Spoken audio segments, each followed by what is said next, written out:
Mesdames et messieurs, bonsoir et merci de votre fidélité à votre télévision régionale Prestige TV, mais aussi à votre nouvelle chaîne de radio Prestige FM qui émet en modulation de fréquence sur les 95.5 FM ici à Thiès pour être au diapason de l'actualité d'ici et d'ailleurs. Et vous avez raison, la grande édition.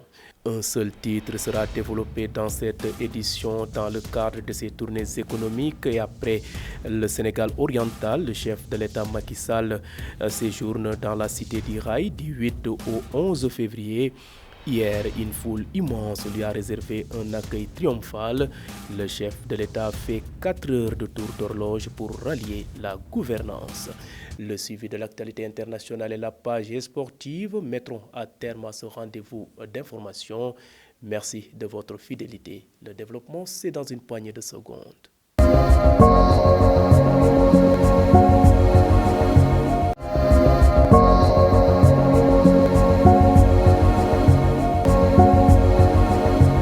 Bonsoir et bienvenue. Comme je vous le disais en titre, Thiès a réservé hier mercredi un accueil triomphal digne de son nom au président de la République, son Excellence Macky Sall.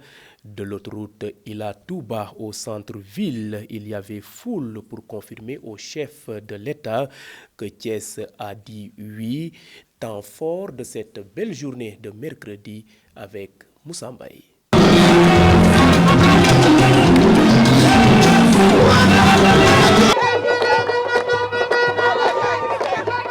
Thiès gis ngeen ni ko monsieur le maire Ousmane Sarr def yaakaar naa ni kii mooy gaynde Macky Sall gi kii mooy ki nga xamante ni moo liggéeyal Macky Sall ci réseau de Thiès.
Restons toujours sur cette visite. Le président de la République Macky Sall a été accueilli triomphalement à Thiès. Il a fait 4 heures pour rallier la gouvernance de Thiès. On le voit ici en train de saluer les autorités administratives. Le gouverneur de la région, Aline Badrambeng, est derrière le chef de l'État. Il vient de serrer la main au préfet du département Moussa Diagne. On voit aussi le ministre du Premier ministre Ahmadou Ba, aussi il y a le président du conseil départemental de Thiès, Siredia, et on aperçoit aussi le maire de la ville de Thiès, Dr Babacar Diop, qui lui aussi serre la main à son excellence. Il y a aussi M. Idrissa Seck, le président du conseil départemental de Thiès, Mbaye Ndiaye, le ministre de l'Intérieur, Félix Antoine Diome, le ministre des Forces armées, Maître Sidiki Kaba. Bref, il y avait des autorités qui étaient venues donc saluer le président de la République Macky Sall à la gouvernance de Thiès. Juste à rappeler que le chef de l'État Macky Sall a fait 4 heures de tour d'horloge pour rallier la gouvernance de Thiès car il y avait foule. Restons sur cette visite et en prélude du Conseil des ministres décentralisé, le ministre de la Communication, des Télécommunications et de l'économie numérique, Moussa Bocar Thiam, a rencontré hier mercredi les acteurs de la presse thiessoise.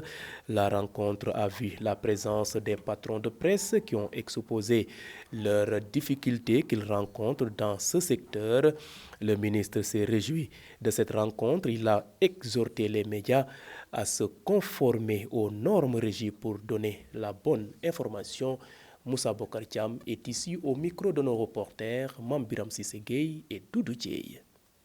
Voilà, donc nous sommes venus ici à Thiès en marge de la visite de son Excellence le Président Macky Sall dans la ville de Thiès, dans la région de Thiès, durant le Conseil des ministres délocalisé. Pour rencontrer, nous allons profiter vraiment pour rencontrer les acteurs des médias ici dans la région de Thiès. Et c'est l'occasion pour moi d'abord de saluer la forte mobilisation de tous les acteurs qui ont eu l'occasion de discuter avec nous, avec l'ensemble des structures du ministère qui sont sous tutelle, de l'ensemble des préoccupations aujourd'hui qui intéressent les acteurs des médias ici dans la région de Thiès. Il a été évoqué plusieurs questions, notamment la question de la carte de l'assainissement du secteur des médias, qui est une question fondamentale dans la mesure où ils ont tous remarqué, effectivement, noté les efforts que l'État du Sénégal a mis en place pour tenter, avec les acteurs de manière consensuelle, à assainir ce secteur. Et donc c'est l'occasion de rappeler encore une fois que la carte nationale de la presse est entrée, et son éligibilité est entrée en vigueur depuis le 1er décembre 2022 et qu'aujourd'hui, c'est une obligation de présenter cette carte-là avant de pouvoir exercer cette profession de journaliste ou de technicien des médias.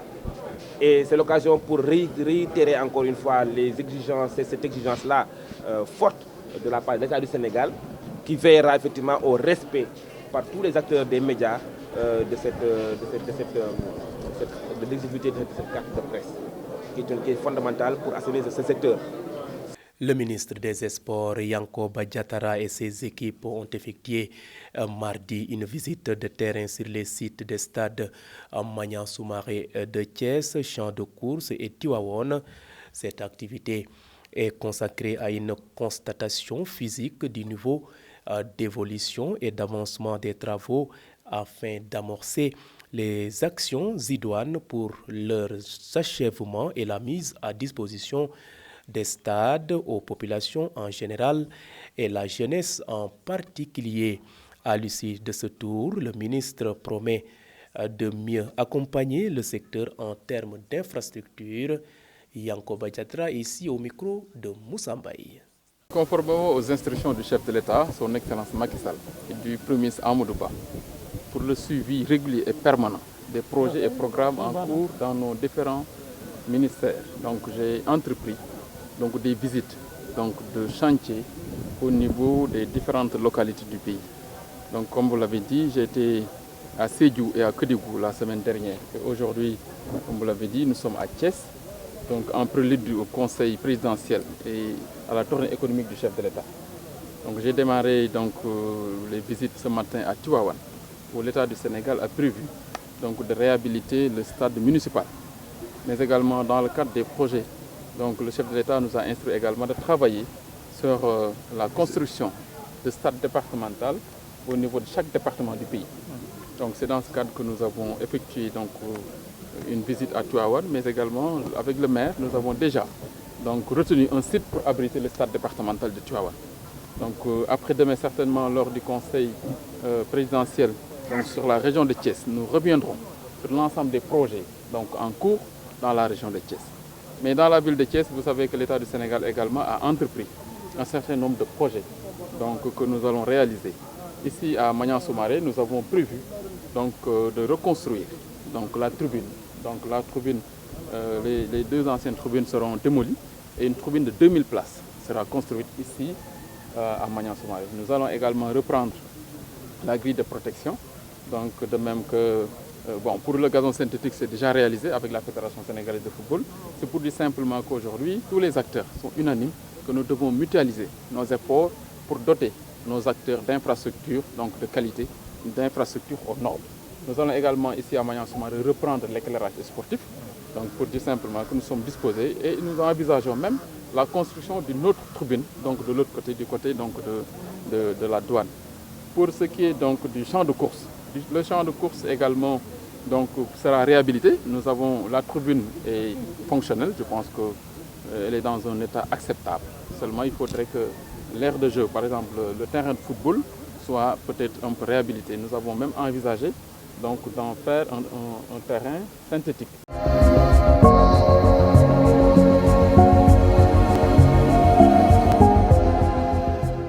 Et place maintenant sur ce qui fait l'essentiel de l'actualité nationale. Le président du parti Rewmi, Idrissa Seck, était hier en visite chez le maire de la ville, Dr Babacar Diop, pour lui présenter ses condoléances à la suite du rappel à Dieu de son père.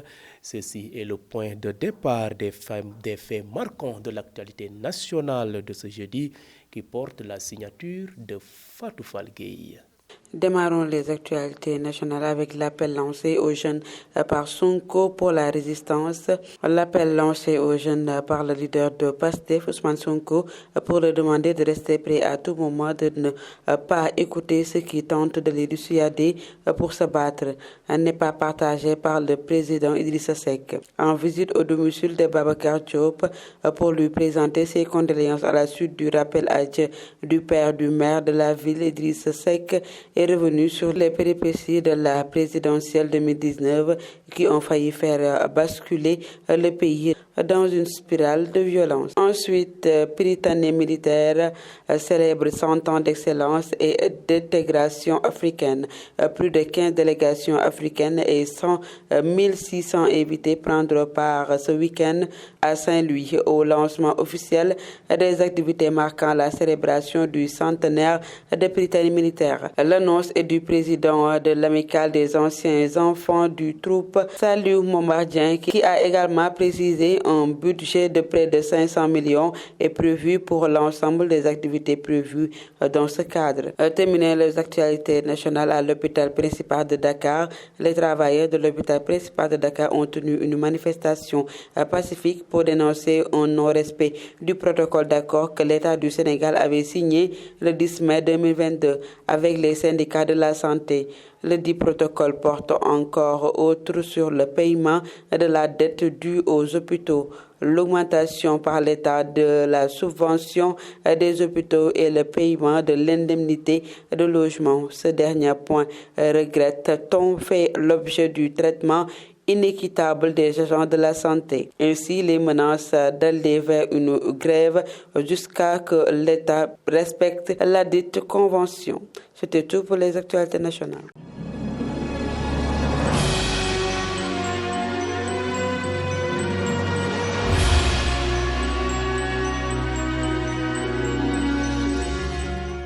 Vous nous suivez présentement sur votre nouvelle chaîne de radio Prestige FM qui émet en modulation de fréquence ici à Thiès sur les 95.5 FM.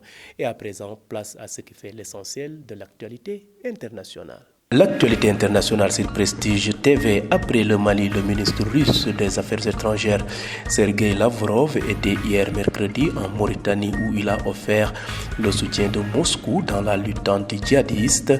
Il a affirmé respecter les positions de ce pays qui s'est prononcé contre la guerre en Ukraine. Son homologue mauritanien Mohamed Salem Ould Marjouk a invoqué les règles du droit international tout en disant comprendre les préoccupations sécuritaires russes en Europe. Au Mali voisin, le mouvement national pour la libération de l'Azawad MNLA, le mouvement arabe de l'Azawad MAA et le Haut Conseil pour l'unité de l'Azawad HCUA, trois mouvements armés qui composent la coordination des mouvements de l'Azawad CMA, ont fusionné hier mercredi 8 février à Kidal, ville malienne du nord-est qu'ils contrôlent militairement depuis 2013. La cérémonie a eu lieu devant une foule nombreuse. Close rapide de survol de l'actualité internationale dans la région des Grands Lacs. Au moins 3 personnes ont été tuées mardi 7 février lors de l'attaque d'un convoi de l'ONU dans l'est de la République démocratique du Congo. Une nouvelle action hostile à la force onusienne accusée par la population d'inefficacité face aux groupes armés. La mission des Nations Unies en RDC déplore la mort de 3 manifestants durant l'attaque violente de son convoi au nord de Goma, la capitale provinciale du Nord Kivu, a annoncé la MONUSCO dans un communiqué.